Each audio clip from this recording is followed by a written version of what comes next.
Well, everyone, it's time for us to talk about the 5K iMac of 2020 and see how this iMac still holds up in 2022. Now, this was actually one of the last Intel Macs that Apple made, and I believe this is actually the last Intel 5K iMac that Apple has ever made as well. We now have that 4.5K M1 iMac, but I will definitely tell you that iMac, the M1 model, is a very good iMac, and even though Apple pretty much discontinued the Intel iMacs, I think the M1 iMac is a really good upgrade, and I'll probably recommend you all to go ahead and upgrade to that if you want to, but there's still a lot of advantages with a 5K iMac.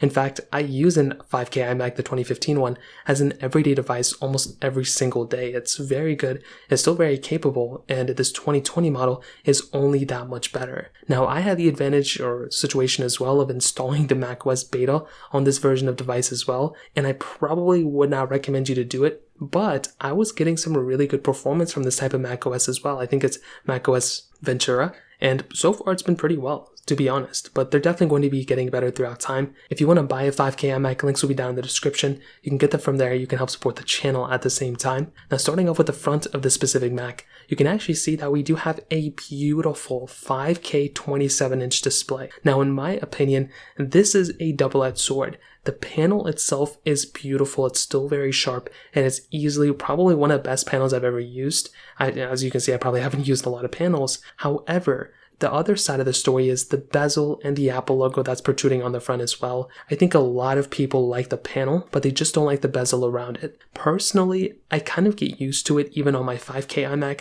I don't really think about it too much. You kind of think about it at first, and I even have an LG Ultrafine 5K display right next to it, and it doesn't really stand out to me that, oh, the 5K display that I have on my iMac is worse. It should be the same, but the bezel sometimes does kind of get annoying, but I don't really think about it either, to be honest. I think at first when you think about it, that's when you start thinking about it, but for my day-to-day tasks, it's not that big of a deal, so I don't really think the bezel of this 5K iMac is that crazy big of an annoyance or anything like that. This thing does come in one model, it's just a silver model. I've seen some other people who've been able to kind of like, put a skin over their iMac. I've never really been one of those people, but you do have that advantage, but you also have that 1080p front-facing camera. Now, this is actually really cool because it was a pretty big upgrade coming from the previous generation, so I think for a lot of people, you'll end up liking something like that. The thinness, I mean, this thing is completely thin, but it really doesn't matter too much. Now, on the back, this is where things are very, very important and very, very, outstanding in my opinion. So with this 2020 model,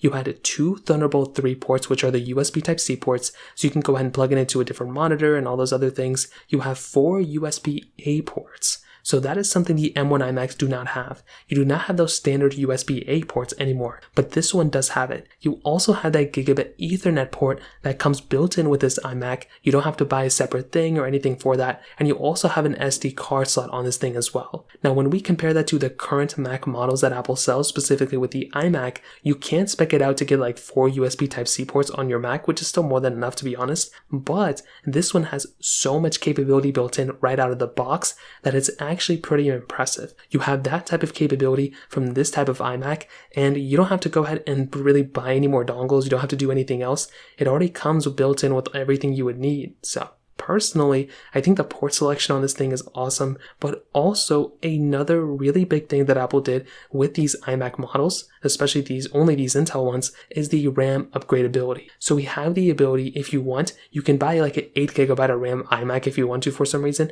but you can buy more RAM and upgraded RAM much less expensive than, if you were to go ahead and just spec it out right from Apple. And I've always recommended people to do this. Personally, I did this with my iMac, and in fact, I was able to actually, basically upgrade my iMac from a hard drive to an SSD about 2 years ago. And that was also a very easy, it wasn't easy, but for someone like me who's not super technical with hardware, I was able to do it, but I don't know if you can do that with these M1 iMacs anymore. So even though these iMacs were kind of known of not being super easy to repair or anything like that, they're still very easy and there's more things you can repair from an, Intel iMac, in my opinion, and things you can upgrade than an M1 iMac. And looking forward, if Apple makes an M2 iMac, which they are going to make, or the M1 iMac Pro or an M iMac Pro, it's not going to be as, upgrade friendly as something like these Intel iMacs. So I'll definitely say the body of this thing, if you can get over the bezel, it is a humongous advantage of being able to go ahead and change whatever you want to change, and having the ports on this thing too,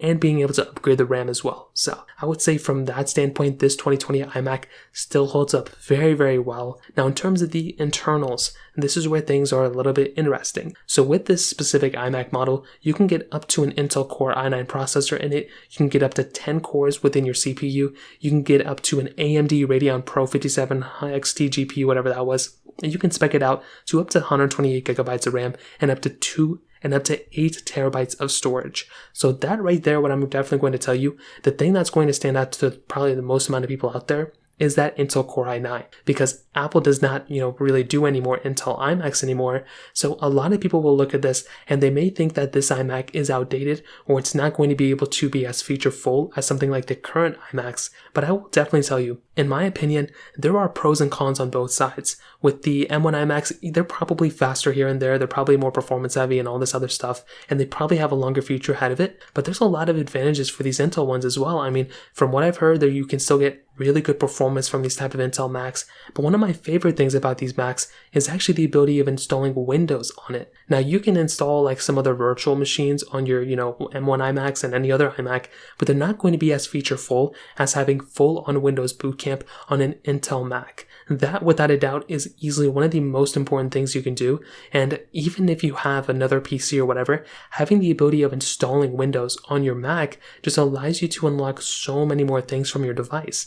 And again, that is at least one of the other biggest advantages of these types of devices. So even if you don't plan on doing it, I never plan on installing Windows on my Mac. I ended up doing it and I love it. I utilize it all the time, and that is another huge, huge advantage of having an Intel Mac like this one. Now, I've also found that the performance of these Macs are very good still. My 5K 2015 iMac is still doing really well on the performance side, and these 2020 iMacs are only that much better. These things, if you're looking at it from, if you're like a super huge, video editor and all these things, you do so many crazy things with your Mac, I think this 2020 Mac is still going to be perfectly fine. I don't really think you're going to pick it up and feel like you have a very old or very outdated iMac. I don't think that's going to be the case at all. I think this type of Mac is still very strong on the performance side. I'm not a professional gamer. I'm not a video editor like crazy. I don't edit, I only edit a lot of videos. I don't do like 8K videos or anything like that. But from a basic standpoint, from my standpoint, in my opinion, I think this iMac is still very good